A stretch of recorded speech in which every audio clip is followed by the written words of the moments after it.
Your theories are the worst kind of popular tripe, your methods are sloppy, and your conclusions are highly questionable.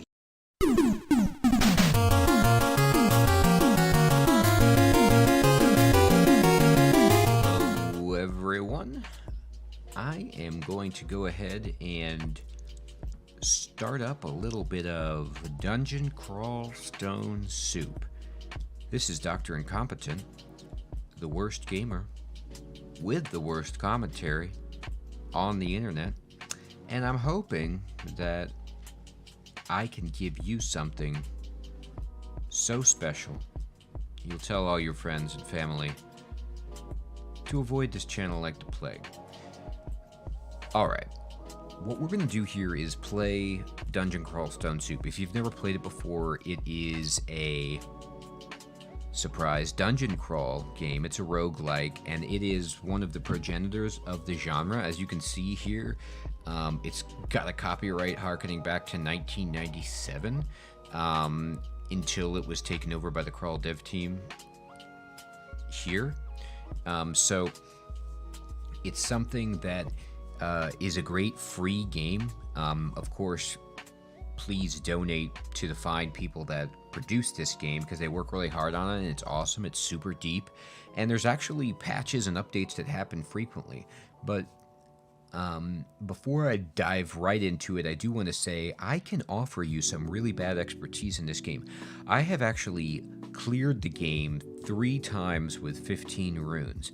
Now, you might have no idea what the hell that means, and what I can say is it's difficult. It's one of my better gaming achievements. Now, my achievements pretty much aren't noteworthy, but I think that this is a game that provides a very significant challenge, and I can give you commentary. Now, I built my skill set up in this game through attrition, which is the way I get good at most games, which is just playing them again and again because I refuse to lose. I'm not saying I'm a good player. I'm saying I just won't quit, and that sometimes helps me eke out a victory. So I'm really, really good playing a fighter type class in this game. And when I say good, I mean I don't compare at all to the people who kick the crap out of this game. There's people who get like multiple 15 rune runs over consecutive playthroughs using just random character types. I could never aspire to that. I have to use something I'm comfortable with, but hopefully I can give you enough information about this game to make you want to play it too, because I think it's definitely something that's worth your time. So when you boot up this game, and all you have to do, and I'll put some links in the YouTube below this to where you download this, but you can just Google Dungeon Crawl Stone Soup, and right now the latest version is 0.24, and all you have to do is download it. And I always get the Windows installer with the console and tiles, and I always play on tiles. You can play online or offline. I'm choosing to play offline for the moment, and once you get to this screen, there's like an initial loading screen, and once it loads, you come to this, and you can enter your name. Now, I was using a character named Buns, but I think it's better to use a new name for this particular playthrough and see what shakes loose. So I'm going to go ahead and give us a good name befitting of my incompetence as a gamer. Alright.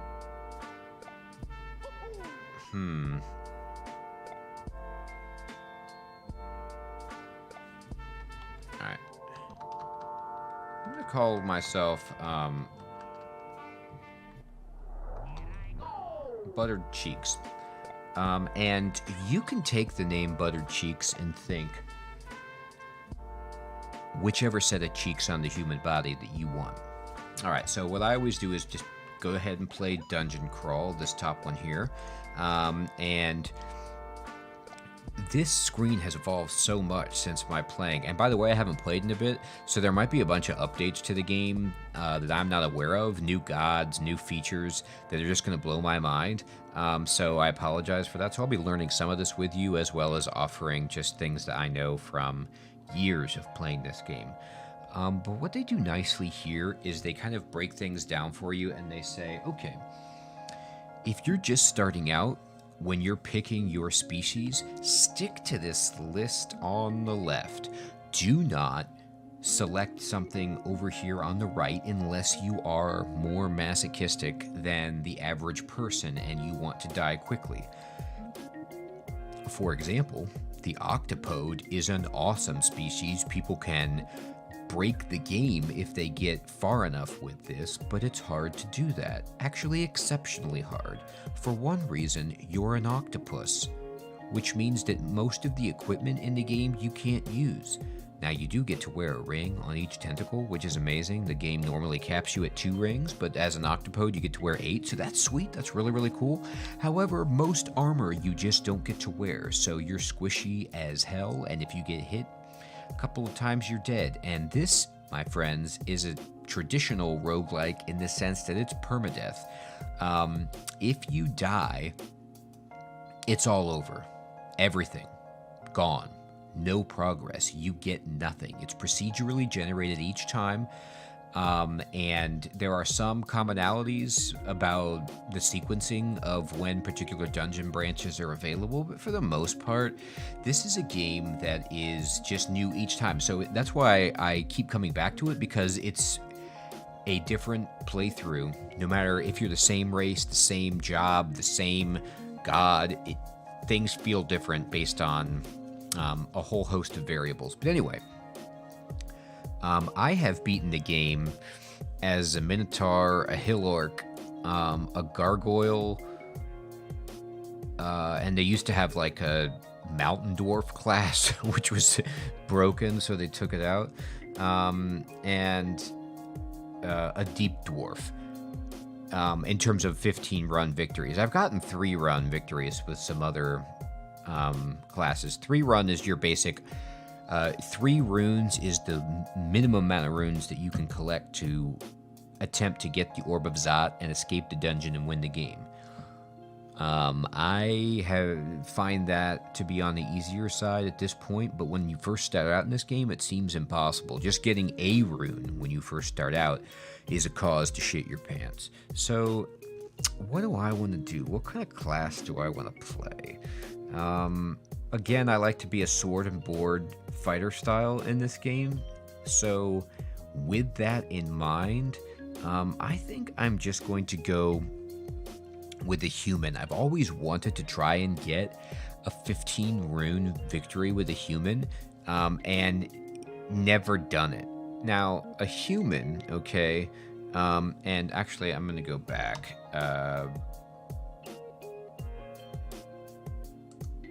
And while you're in this character creation screen, you can use these things. You can use the mouse, which is, I think when I first started playing this, you couldn't do, but they also give the key commands. Most of the time, I just use the key commands. But one of the things that's sweet is you can just go ahead and get extra information about a species. And so if you push the %sign, for example, you can see like what each species has aptitude at. So here's all the skills listed, and then you see human here, and then 0 means it's just neutral. There's no bonus or minus to experience to raise these skills. Stealth, they get a bonus. Invocation, they get a bonus. Hit points is neutral. Magic points, neutral. They do get a nice bonus to experience and magic resistance. Then you look down here and you look at all the weapon skills, the armor skills, and humans you'll see are 0. They are average at everything. And so on the one hand, that's nice because, you know, they're masters of none, but skillful a little bit at everything. But on the other hand, it really sucks that you don't get like, you know, a +2, for example, in some skill, because min-maxing can be your friend in this game. So the advantage of humans is that they have, quote, standard aptitude at pretty much everything, and they level up pretty reasonably, but they're actually the standard for experience per level. But the disadvantage is that they have nothing special. They're just totally generic. So anyway, nothing special, totally generic. That sounds damn familiar. That sounds like a day in my life. So I'm a human. I'm going to be a human. Now, when you want to select your background, it's kind of like your class. And you can get help in this game. So you can choose, like, push plus to choose a recommended background, something that they think your particular species would be good at, and that's generally regarded as an easier background to play as. You can do random if you're feeling nuts.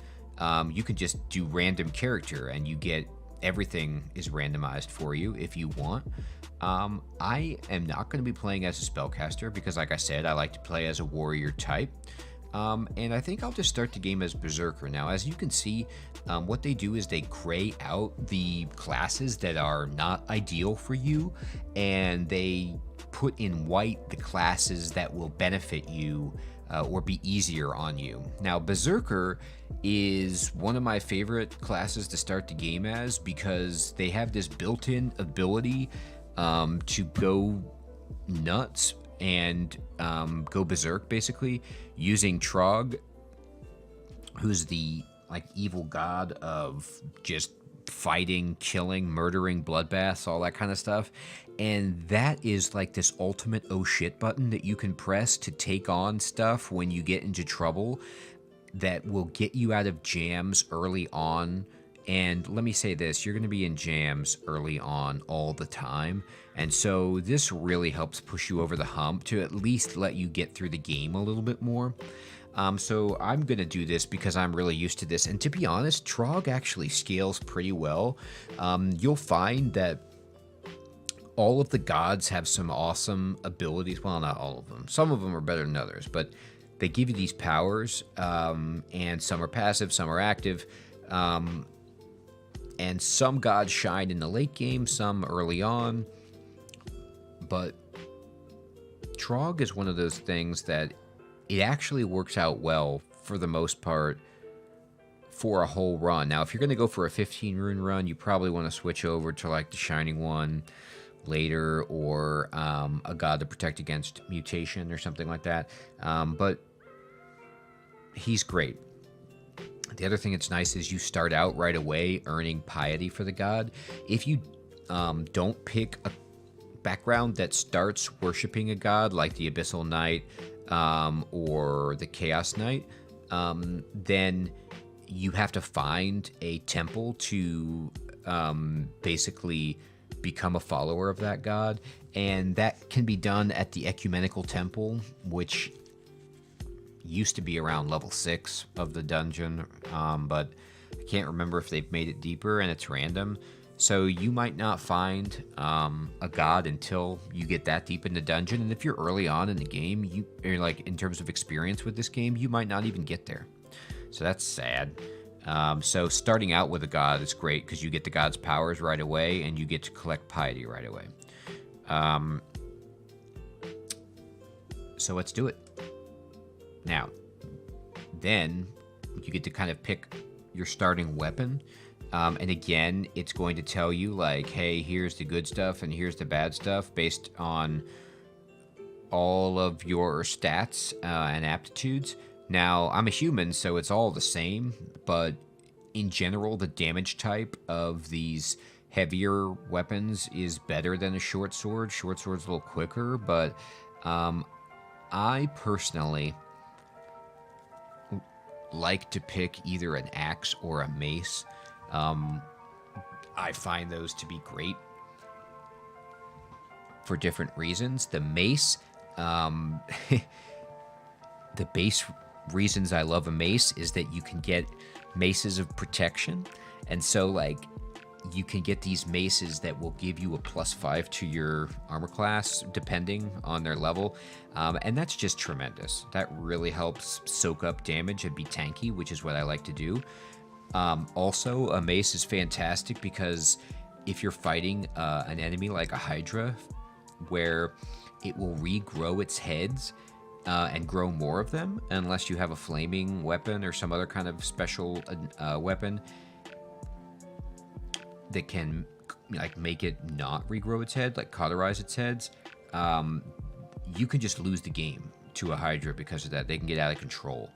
But a mace, you're smashing it, and so, you know, you don't chop it off. You just kind of beat it to a bloody pulp.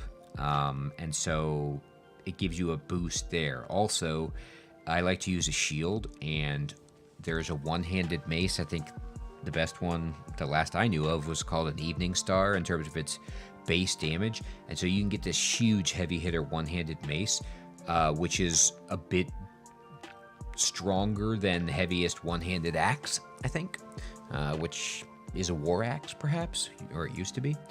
Now, the axe, on the other hand, what's sweet about that is that it just hits every enemy in front of you. So it's like the tile directly in front of you based on the enemy that you're fighting, and then the adjacent tiles to the enemy that you're fighting. So you can kind of do these sweeping cleaves, and that is really, really nice. So it's personal preference. There's no wrong decision between those two. Spear is cool because it gives you reach, and so you can like hit an enemy from one tile away. And sword can be good. There's some better swords later on, triple blades and stuff like that, but I always just feel good with a mace. Now, when you choose this, you actually finally are ready to start playing the game. And here you are, and it says here in this little text box that you found a staircase leading out of the dungeon. One of the things I love about this game is that you can just go right back up out of the dungeon whenever you want, and the game's over. So if you feel like, you know what, this ain't my bag, I'm out, then that's what you do. Also, if you are badass enough to actually get the Orb of Zot, this is where you will escape from to win the game. All right, let me explain a little bit about what you see. Here is the main map in tiles mode. Here is the kind of generated, zoomed out view of the map to help you get around. Here are your abilities hotkeyed. So for example, like I said, I can Berserk and get nuts.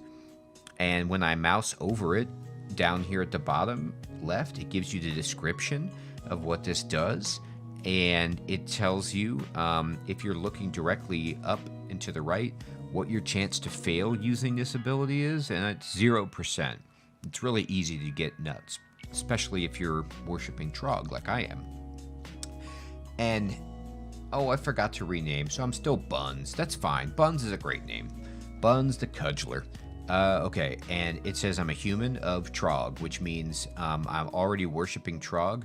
This indicator here shows what level of respect Trog has for me as a faithful servant of his. It's your piety level, and so like when you get this higher up, Trog loves you more and more, and you start getting access to better abilities. And Trog, when you get more piety, just starts giving you weapons that are randomly magical weapons, which is awesome. So anyway, here's my stats. I have 17 strength, 7 intelligence, 12 dexterity.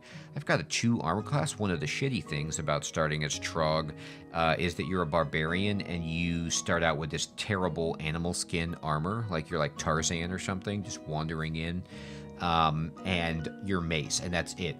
One of the cool things about starting as a warrior is you start with heavier armor and you get a shield right away. And you might think, well, what's the big deal? Well, like I said, I love to use shields. I find them extremely helpful. And some games, you just can't find a shield forever. It's random. And you might never find a shield. You know, it might be, like, I've had games where I didn't find a shield until the Elven Halls. And even then, the elves use these crappy bucklers. And so it wasn't what I'm looking for. So you never know when you'll get a shield. And you'll never know when you get heavy armor. Some heavy armor is easier to find. Plate mail, which is the juice that I'm looking for, is harder to come by. But anyway, the trade-off is that you get to go to Berserk right away. And you get to use your evasion instead of just your raw armor class, which is pretty reasonable. It's a 12.